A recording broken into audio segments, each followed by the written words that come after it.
Salam jumpa kembali, Ibu Bapak Saudara Jemaat GKI Klasi Solo. Sebelum kita membaca dan merenungkan firman Tuhan, mari kita bersatu hati di dalam doa. Puji syukur ya Tuhan atas hari baru boleh Engkau berikan kepada setiap kami pada hari ini. Terima kasih atas kesehatan, terima kasih atas berkat sukacita yang senantiasa melingkupi kehidupan kami. Saat ini bersama-sama kami akan bersatu hati mendengarkan firman Tuhan. Kiranya Engkau memberkati setiap kami, agar kami dapat mendengar dan melakukannya dalam kehidupan kami hari lepas hari. Bersabdalah ya Tuhan, karena kami siap untuk mendengarkan. Amin. Bacaan kita pada hari ini terambil dari Amos pasal 3 ayat 2 dan 8a. Ibu Bapak Saudara bisa membaca satu perikop, tetapi yang akan menjadi ayat highlight kita adalah pada ayat yang kedua dan ayat ke-8a. Saya akan bacakan untuk kita semua. Amos pasal 3 ayat 2. Hanya kamu yang kukenal dari segala kaum di muka bumi. Sebab itu aku akan menghukum kamu karena segala kesalahanmu. Dan ayat ke-8a, singa telah mengaum, siapakah yang tidak takut? Ya, Ibu Bapak Saudara, sebagai seorang anak dan sebagai seorang cucu, saya sangat senang jika pergi pulang kampung untuk bertemu dengan eyang ti, eyangkung, oma, opa, kakek, nenek saya. Saya merasa senang karena bersama dengan mereka, apapun yang saya minta seperti menu masakan tertentu atau tempat wisata tertentu, atau mungkin saya bisa disayang-sayang terus-terusan. Ya, maka tidak heran atau wajar jika beberapa orang tua kemudian mengeluh, "Duh, anak-anak ini rasa-rasanya terlalu dimanja oleh kakek nenek mereka. Kalaupun berbuat salah, tetap dialem-alem." Seringkali kita berpikir bahwa tanda dari orang tua yang baik dan sayang kepada anaknya adalah orang tua yang selalu menuruti keinginan anak atau memanjakannya. Bahkan jika si anak melakukan kesalahan yang cukup fatal, atas dasar kasih dan sayang, kita mewajarkan sesuatu yang tidak benar dan memelihara kebiasaan buruk, habit buruk tersebut. Ibu Bapak Saudara, ayat perenungan kita pada hari ini berbicara soal bagaimana relasi Allah bersama dengan umat Israel. Kita akan melihat betapa romantisnya relasi itu, betapa besar kasih sayang Allah yang di luar nalar logika manusia. Pada masa itu, dalam bacaan kita, konteks bacaan kita, bangsa Israel sedang berada di masa kejayaannya, di masa kemakmurannya. Mereka ini unik, berbeda dari bangsa-bangsa lain, berbeda dari kaum-kaum lain. Mereka istimewa, mereka menjadi umat kesayangan Allah.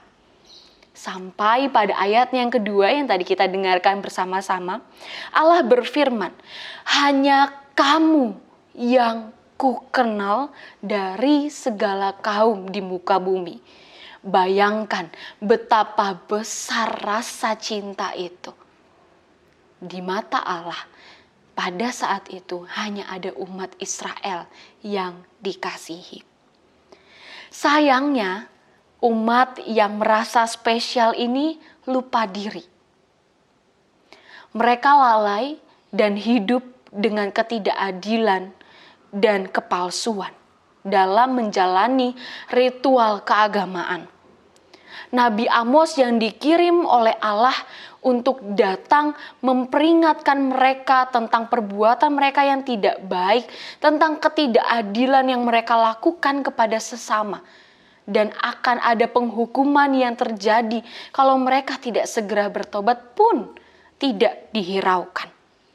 Mereka semena-mena dan merasa, aku ini kan umat kesayangan Allah.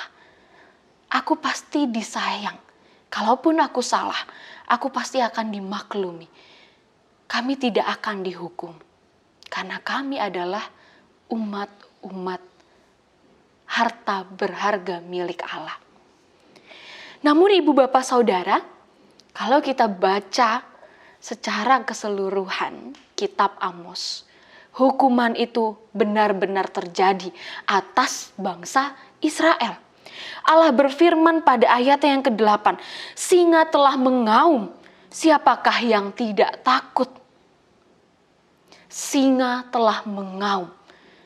Kita sendiri jika mendengar, jika berhadapan dengan singa yang mengaum, tentu hati kita gentar. Hati kita bergetar ketakutan. Israel yang penuh dengan kejahatan, kekerasan, ketidakadilan kepada orang lain, kepada sesama mereka. Akibatnya membuat mereka jatuh masuk ke dalam pembuangan. Mungkin kita akan bertanya-tanya, jika Israel adalah umat kesayangan Allah, tetapi mengapa mereka tetap dihukum? Apa benar Allah cinta, Allah sayang, Allah melihat mereka sebagai umat istimewa? Di mana letak cinta kasih Allah itu? Ya, ibu bapak saudara yang terkasih, seringkali kita berpikir bahwa jika Tuhan mengasihi dan memilih kita, Ia akan menuruti semua keinginan kita, melancarkan usaha dan bisnis kita, membebaskan kita dari situasi sulit dan masalah. Bahkan jika kita salah, banyak yang berpikir bahwa kasih adalah tentang menoleransi kesalahan orang yang kita kasihi. Tetapi sesungguhnya bukan seperti itu. Karena jika kita tidak meluruskan orang yang kita kasihi ketika mereka salah, itu sama seperti kita melihat mereka berjalan menuju sebuah lubang dan kita membiarkan orang itu jatuh ke dalam lubang, masuk di dalamnya.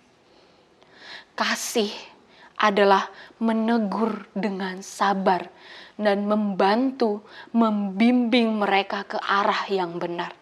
Dengan kata lain, kasih itu juga mendidik. Ibu bapak saudara yang dikasihi Tuhan, kejatuhan Israel bukan hukuman, tanda amarah dan benci dari Allah. Tetapi itulah tanda belas kasih yang mendidik. Sama seperti aturan-aturan orang tua, teguran dari sahabat yang bisa menjadi menyakitkan atau mungkin mengesalkan. Tetapi itulah yang baik agar kita tidak semakin terjerat dan terjatuh pada hal yang salah. Ingatlah ibu bapak saudara bahwa Allah memberi kamu masa percobaan yang berat untuk mengajar kamu. Tetapi sekarang Ia sendiri yang juga akan mendampingi kamu mengalami kehadirannya. Amin. Tuhan Yesus memberkati kita semua.